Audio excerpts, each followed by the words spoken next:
Good evening and welcome to another segment of Epic Women Uniting. We're surprising you this evening with a Saturday evening segment because I had the luxury of having the opportunity to interview Miss Deborah Proctor-Caldwell. So we'll talk at a later time about whether there's any relation there. But ultimately, just wanted to be able to share this evening that we are going to be talking about the keys to success. So, Miss Debbie, I'm going to turn it over to you so you can introduce yourself and just share all of your successes to date. Okay. Well, good evening, everyone. This is my first time on this broadcast show, and I'm excited to be a part of this as well. My name is Debbie Proctor-Caldwell, and as of 2015, I have moved on from a 25-year career with law enforcement with the agency of U.S. Capitol Police in Washington, D.C., and has begun the process of being a co-author to several books and also becoming a motivational speaker. The thing that I speak on is referencing women having their voices being heard. So that's been my thing in law enforcement. Obviously, being a female, you're attracted to lots of people as far as those that are younger that want to mimic you, and they look up to you as a mentor. And so I'm just continuing with that walk, into my chapter 2 in retirement. As I said, I'm married. I have 2 grown children. My daughter is 30. She lives in Philadelphia. My son is 25 and he lives in Southern Maryland. And I have a bonus son that lives in Bowie, Maryland. And he's 26. He just turned 27, as a matter of fact, on tax day. Okay. This is totally awesome. I'm learning quite a bit from you this evening as well. So it sounds like we are definitely on the same path with, Epic Women Uniting and basically getting out here and empowering other women to make those moves that we finally decided to make at some point in our lives, and to take that leap of faith to know that we can be successful with anything that we decide we want to do. So I have a list of questions for you. I hope I'm not going to stump you too much. No, that's okay. I'm ready. So when you started, what was your vision overall? When I started with law enforcement, I started when I was 21, and my goal and my vision at the time is that I wanted a career. I didn't want a job. I wanted a career that kept me busy and was never the same thing every day. And of course, law enforcement answered that question right there, or answer that need for me. And as far as being in law enforcement, it was a jump for me from going from, as most people young, you have retail jobs, you have government jobs where it might be administrative. This was definitely something new for me because of the fact that I never had anyone, in my family that was part of law enforcement. So it was something different. And what I wanted in law enforcement was for others that look like me, brown or black, female, to be able to see themselves doing the same thing I'm doing later on in life. So that was my goal starting out. Fast forward to 2015 when I retired. I retired as a lieutenant. The next goal, as you say, for chapter 2 was to start walking the path of being a motivational speaker. And once you're in law enforcement, whether you stay as a rank as an officer or you rise through the ranks, you are always mentoring people, whether you know it or not. And so I decided to follow that path of continuing to motivate people and to mentor and to write chapters in a book about my experiences and the things that I learned along the way. That is so exciting. And it's interesting because both my sons are law enforcement as well. We pretty much are a law enforcement family because I was Okay. in the legal industry for about 25 years as management administration. So I worked in law firms, in global law firms. So, just to hear how wonderful, how well your career went, especially as a female, especially as a minority, it just speaks volumes to what we're capable of doing once we put our minds to it. So, Mhm. so what were some of your challenges on the road to success? I would say unfamiliar territory. that was the number one challenge. I didn't have anyone in my family that had been a part of law enforcement. So this was a whole new area that I had to learn. The agency that I work for, I didn't have anyone that was from family or friends that were even on the department that I could lean on. So you had to think quick and adapt and understand that, you know, things are going to happen as far as challenges. And, you know, this is an evolving world that we're living in, that you Right. have to go with the pace.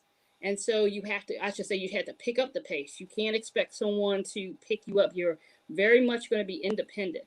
And so you have to have that natural instinct to be able to communicate with other people and be able to have people skills. That's something I've always had. Growing up with four brothers and being the only girl, you know, Oh, wow. they prepared me for law enforcement.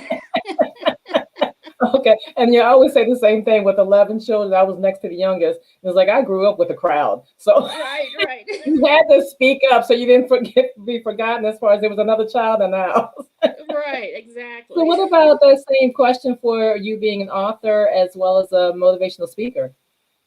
One of the things that I realize is that you have to, regardless of your age, whatever your experience is that you have to accept that since it's new territory, is that I'm a student. And the sooner that you realize that, the more people are willing to help you. If you go in with the attitude that I know everything, you're going to close off people, you're going to turn people off. But if you go in with the attitude that I'm a student and I want to learn and I want to be a sponge, you'll be surprised how many people are willing to help you, because no one can carry the torch all the way through the end.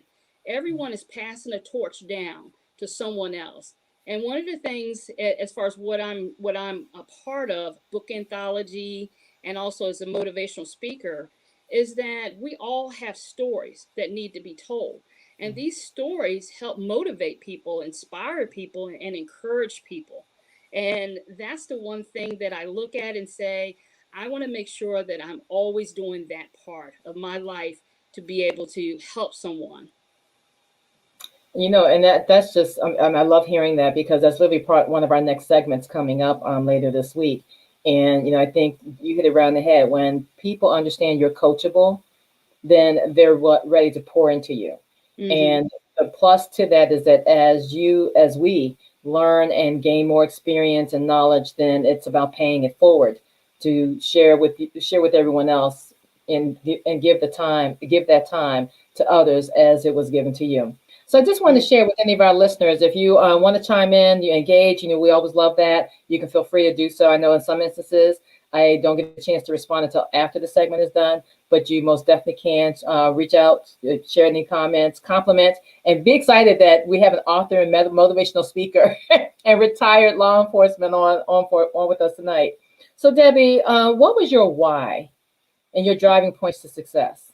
My why in my strive for success were my children, without a doubt. When you have small children, I can't think of a single parent that doesn't see them and say, I want them to be inspired by me. They live by your example.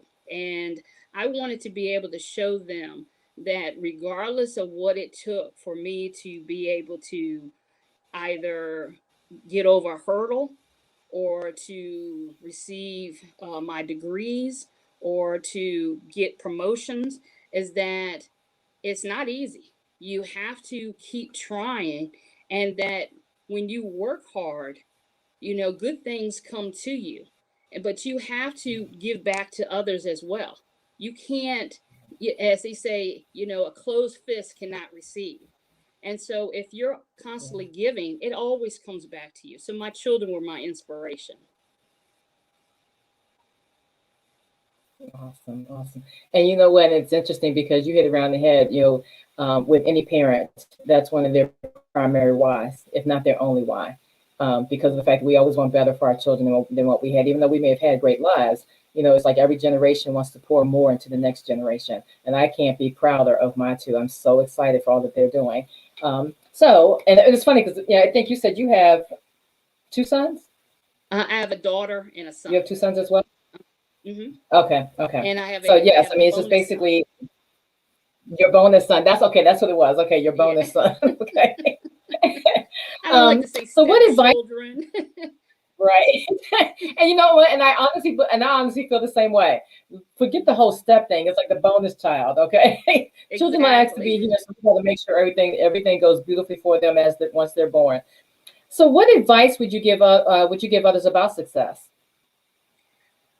Oh, the biggest thing, especially when it comes to women, is to give yourself grace. We are so hard on ourselves. We will make a mistake and just feel like it's the end of the world, or constantly beat ourselves up for that one mistake. Give yourself grace. Give yourself time to move on from a situation, or maybe a disappointment, or something that didn't go the way that you wanted, and learn from that, and be open. Share that with other people so that they don't feel that the one time I make a mistake, then that's it. I'm not going to pursue whatever it was that they were planning to pursue because I'm not ready. You have to get your feet in there. The only way to get ready is to be ready. And the only way to be ready is that you got to start somewhere. So Right. give yourself grace is the one thing that I would say, as far as my advice about success. And also never stop trying. You know, people say, a lot of things about, when people stop trying, but I can't emphasize it enough about the importance of never stop trying. I've dealt with people that have taken the promotional exam when I was in law enforcement. I've dealt with people that, they say that they couldn't speak in front of other people. I could never do what you're doing. And it's like once you practice and once you try, or you get over that one time, that first time, then you realize it's not that hard. Right. Right. What I need to do is perfect it. I need to practice. Just like with sports or anything else that you do, you have to practice. Don't stop right there just because you hit you stumbled along the way, or you feel like as if you've fallen. You haven't, hit a wall. It's a hurdle. That's it. And it's interesting because I just have to look back at how far everything has evolved with my career and others that I'm working with closely, and meeting people such as yourself as well. And years ago, I would never have thought that I would be doing a YouTube channel, that I would have created something like Epic Women Uniting, that I would have started my own travel business. That, I mean, it's once the floodgates open and you realize that you're capable of being successful and it's not as difficult or as scary as you thought it was, walking away from those comfort zones. I don't feel like there's anything that I won't go after now. And I don't feel like there's anything that I won't do to open doors for everybody else. So it's always when you take that first step and you realize that, all those fears that you had were pretty much in your head for the Yeah. most part. And you actually start seeing things evolve. It's it's an amazing feeling, and it's even a better feeling when you can now share that with everyone else to help them along. So okay, so I promised you I was not going to keep you too long this evening, but I do love having you all to myself. So what are some of the key points you feel that every successful person should implement? I would look at perseverance Awesome. and having determination. When you have perseverance, that drive is what's going to keep you, um, as you say, picking yourself back up from a fall, or being told that no, and that you're not being selected for whatever position or whatever your dream or goal may be. Sometimes people get depressed behind it. Sometimes people let that take over their whole lives. You have to have perseverance, and along with perseverance is the determination to reach your goal. If you keep that goal in mind, everything else is just something that you're going to push aside. And keep that motto, like I have always told my children, I tell everybody else: no doesn't mean never, it just means not right now. So you have to discover what that not right now is about and what I need to do to improve it. So I would say determination and perseverance. Awesome, awesome. And you've hit it right on the head because there is a book called Go for No, but I think that that whole tone it really says it all. Go for the no, because the ones that are telling you no are helping you, because now you that means you veer off and you go in the direction where you're going to get your yeses. And better yet, and there was a saying that was put out there at one point, and I see it quite often, is that for everyone who's for with every situation, or for everyone who's trying to close those doors, do what you need to do, have that determination to eventually go back and buy the building. And I love that. I Right. love that. So I have to ask you, and please throw this out there, because I was just talking about another book, but you are a first-time author and you have Yeah. several other books lined up. So please please share about your book. Well, my book is called I Am a Victor. And in this Awesome. book, along with 43 other authors, it's a book anthology, but it's basically our stories from each one of us who victoriously had turned their pain into purpose. And my chapter in the book is called You Have 5 Minutes to Cry. And what that chapter was about was how I, as a young girl, learned what the meaning of being strong was about through my grandmother. No matter what I brought to my grandmother, she told me you had 5 minutes to cry. And so in the beginning, when I was a young girl, I looked at that as like, what do you mean by that? It was only until later that I realized, because she never addressed it. She just said, you have 5 minutes to cry. And after that, all you're doing, since I'm from the country, Southern Maryland, is that she said, after that, all you're doing is stewing. Those from the country know what that means. You're just whining, you're just spinning around in circles, you're not really thinking it out. And when you finish crying, you're still at the same problem. So now what? so Right, so right. that taught me to problem solve, that taught me to research, that taught me to let my emotions out, but also to be, educated on what the issue may be, and to research and not go from person to person for opinion, but to actually find a good answer for myself. Wow. So And I just it's I discuss in that chapter a situation that happened and how that led me, to the career that I have, and where I'm at now in the book. That is amazing. And it's interesting. I have to wonder whether or not your grandmother knew my parents and grandparents, because, I share quite frequently, whether it's through these segments or as I'm talking with others in our industry for whatever leadership meetings that we may be in, or any type of engagements that we're involved in, and just always stressing some of the things that our parents or grandparents may have said to us. And something my Mhm. father used to always say, along with always ask, because all they can do is say no. And then you regroup and you figure out and you keep going back until you get your yes. So that was one Yeah. thing that always stood. That's all, right, exactly. That's something that always stayed with me. And another thing he used to always say, which to me is just so valuable, always be able to love the person looking back at you in the mirror. Now, mind you, when he was telling me this at 12 years old, I'm like, what are you talking about? Right.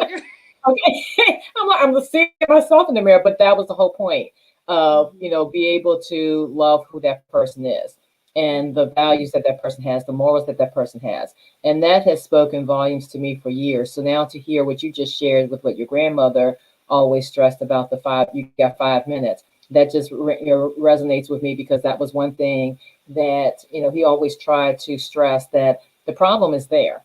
Now you determine how long you're going to whine about it, and how long you're going to put into getting it resolved, because ultimately you still got to get it resolved. So, I think now, fast forward, I hate to say 30, 40 years, 20 plus years, it really does come down to that. It's like, no matter what situation comes up in life, yeah, sometimes it can be devastating, but it's like you said, get your emotions out. Now figure out what you need to do about it, because Mhm. ultimately there has to be a solution. There has to be something you Mhm. need to do to solve it. So Debbie, I love it. I am a victor. So I hope Yes. I hope everyone who is listening runs out and grabs a copy. Um, Are you all going to have a book signing or anything coming up soon? Not anytime soon, but if they're interested in purchasing a book, I definitely, autograph the book, and Awesome. they can cash at me at Terena, which is my middle name, Terena, and then I'm sorry, I'm sorry, I get tongue tied. Terena, and then 711. Awesome. Okay. This is so exciting. And so I know, or I would love to have you back as as your other books are ready or rolling out, and so we can talk about those as well. Thank you for the opportunity, Michelle. I appreciate it. No problem. Thank you. So everyone, we are going to sign off for this evening. And as I mentioned, Debbie Proctor-Caldwell is a guest for us this evening. She is an author, a motivational speaker, and a retired law enforcement lieutenant. So very happy to have us with us this evening. So those are several keys to success directly from my guest this evening. Everyone have a great night. Good night. Good Bye-bye. night.